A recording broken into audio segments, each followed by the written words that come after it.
Olá, eu me chamo César Cavalcante, sou designer de formação, mestre em design pela UFPE, e estou aqui para apresentar um projeto desenvolvido com Débora Vasconcelos e Stephanie Gomes de Medeiros, sociólogas, doutorandas em sociologia pela UFPE.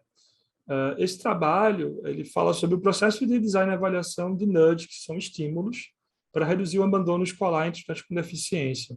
E ele foi realizado através da consultoria Orblab, que é uma consultoria onde eu era líder de design de serviço lá dentro, consultoria que eu empreendi através dela, e foi encomendado, né, através do governo do estado de Pernambuco, em parceria com o BID, que é um banco de desenvolvimento, né? Então, a partir desse trabalho, o contexto dele nasce de uma nova matrícula que estava sendo testada, né, através de um piloto no interior de Pernambuco. E essa matrícula nova ia ser toda digital, virou toda digital, né?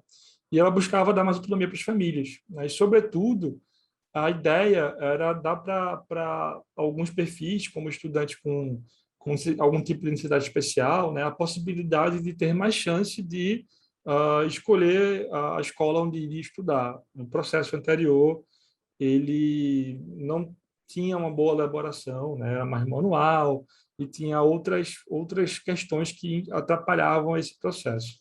A partir de tudo isso, o BID viu a oportunidade de testar, fazer um experimento com a economia comportamental, né, com o uso do nudge, utilizando inclusive tecnologias de baixo custo, como o SMS, o envio de mensagem de texto, né?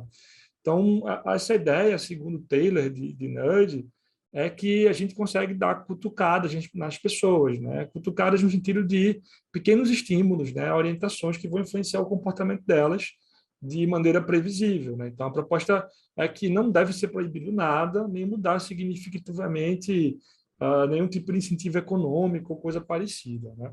Então, o contexto do problema é que, de acordo com relatórios internos do BID, né, baseado no INEP, o censo, né, o abandono do PCD é muito maior, né, seja da quinta para a sexta série, quando normalmente também pode haver uma mudança de escola, né, não só de matrícula, mas também de escola, como também da nona para o primeiro ano, né? Então, uma informação importante que, normalmente, escolas municipais são escolas de ensino médio, são a prefeitura que toma conta delas, né? Enquanto escolas estaduais são escolas de ensino médio que o governo do estado que gerencia elas.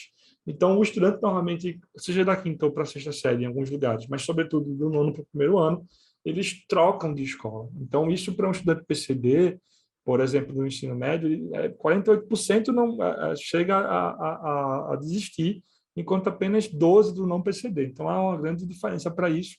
Por isso, a ideia foi trazer, a partir dessa visão do design, utilizando uma abordagem de design thinking, construir e testar esses estímulos, né, utilizando mensagens de texto, mensagens de voz, inclusive, que surgiram até ao longo do caminho, para poder fazer esse teste de economia comportamental.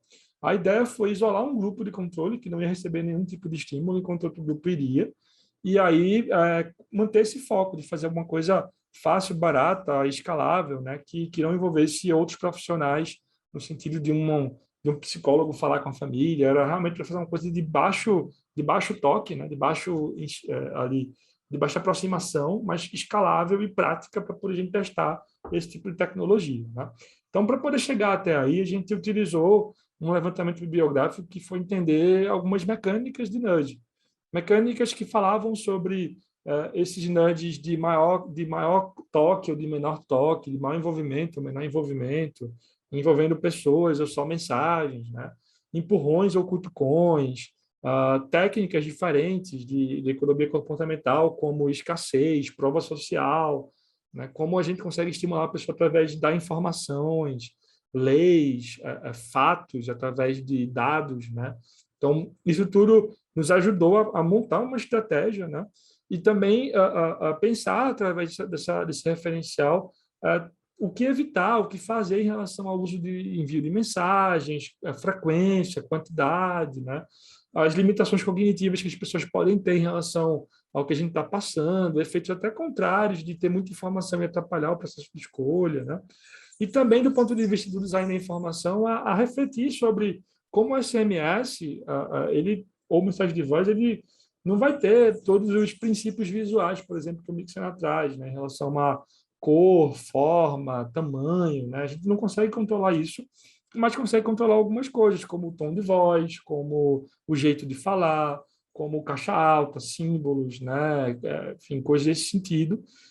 E também uma reflexão que o próprio Bakhtin traz sobre questões de contexto da conversa, né? De onde parte essa mensagem, quem recebe essa mensagem, a ideia que um faz do outro. Então, como é que a gente, colocando-se como governo, como é que conversar com as pessoas, engajá-las nesse processo, ter credibilidade para isso, né? Enfim. Então, tudo isso foi muito importante para a gente conseguir trabalhar. A gente construiu um método que, utilizando essa lógica de design thinking, passou por questões de pesquisa qualitativa, por desenhar essa estratégia junto com especialistas do próprio BID, que trabalhavam já com esse assunto. Testamos isso com famílias durante 5 dias. A partir disso, planejamos esse piloto, rodamos com 48 famílias estimuladas durante 5 semanas, e a partir disso a gente fez uma avaliação quantitativa, né, para poder medir como foi essa execução. Os resultados foram interessantes, assim, seguindo inclusive a própria literatura, que traz que ainda não se tem uma coisa muito bem estruturada em relação a nudge e seu efeito, né? A gente conseguiu fazer com que o grupo do nudge teve uma redução de pessoas que deixaram de se matricular, né? A gente conseguiu aumentar as pessoas que foram para o estadual em 1%, aumentar as pessoas que ficaram no municipal, mesmo que não tenham ido para o estadual, elas se mantiveram estudando. Isso é muito comum para estudantes mais velhos, inclusive, como do EJA, por exemplo, que é ensino de jovens e adultos, né? E o grupo de controle apresentou uma taxa maior de pessoas que não se matricularam. Pequena, né? De 2,7%, mas maior ainda assim. E a gente, quando foi fazer essa avaliação, a gente foi verificar que a nossa base de dados que a gente trabalhou, ela tinha sérios problemas, né, de qualidade, né? Então, dos 107 estudantes que a gente conseguiu de base já tratada, que receberam os estímulos, apenas metade conseguiu responder essa pesquisa, né? Um pouco mais da metade, na verdade, 67 pessoas. E a partir disso a gente não conseguiu uma segurança estatística para fazer grandes afirmações. Mas a gente começa a ver que existe um nível de diferença entre um grupo e outro, seguindo inclusive outros trabalhos que a gente tinha mapeado já, né?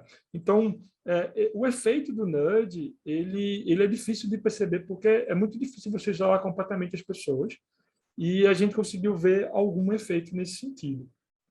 Além disso, a gente começou a entender que, durante a pandemia, né, todo isso rodou durante a pandemia, então muita gente declarou que não continuou estudando por causa da pandemia, né? A gente conseguiu ver que perfis como o EJA e como pessoas que moravam em área rural, eles eram mais responsáveis por não continuar estudando, por questões de logística, por questões de distanciamento da sua cidade de origem, né? Que o canal WhatsApp foi declarado como um canal preferível em relação ao SMS, e que é importante ter um cuidado muito grande com essa base de dados que a gente trabalha quando vai fazer um tipo de experimento como esse.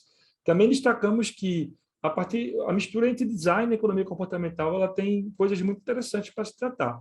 Tanto o design no sentido de diminuir barreiras e usar oportunidades a seu favor, entendendo que experimentos de pequeno toque para mudança de uma coisa tão complexa como continuar a estudar, para um estudante que tem uma série de barreiras estruturais para isso, é algo muito delicado, e que a gente, para ter uma eficiência de mudar essa realidade, precisaria mexer em mais coisas, né?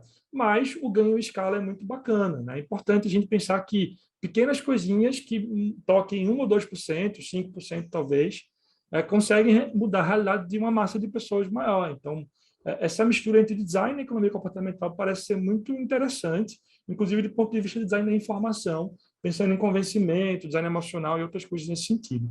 Então, fica meu muito obrigado e o convite para ler o trabalho completo.